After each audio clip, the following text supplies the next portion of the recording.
The U.S. attorney prosecuting the massive Minnesota fraud investigation has resigned. Joe Thompson has stepped down. The New York Times reporting 5 others have also stepped away. They cite people with knowledge of the decision and say it was over the Justice Department's push to investigate the widow of a woman killed by an ICE agent and the department's reluctance to investigate the shooter.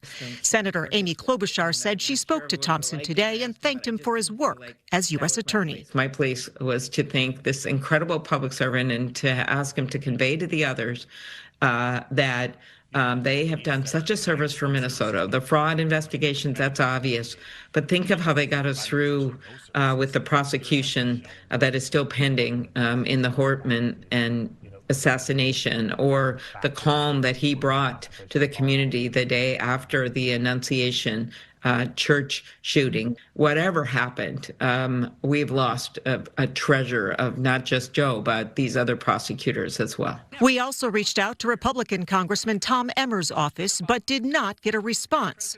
Meanwhile, several city and state leaders responding to the news as well. Minneapolis Police Chief Brian O'Hara has worked with Thompson on many cases. He said today, Joe Thompson is an institution within law enforcement, directly responsible for building and prosecuting the fraud cases now being cited to justify this moment.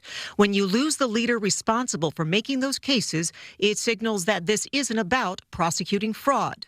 Governor Walz released a statement that read in part, Joe is a principled public servant who spent more than a decade achieving justice for Minnesotans. This is a huge loss for our state. But just last week, Walz said this. You saw a U.S. attorney stand up, which was been released by, would have been let go by any other administration, speculating about things with no factual information. That's defamation. That's coming from the U.S. attorney. A Walz spokesperson, though, told Fox 9 he was referring to the new U.S. attorney, Daniel Rosen, who just took office.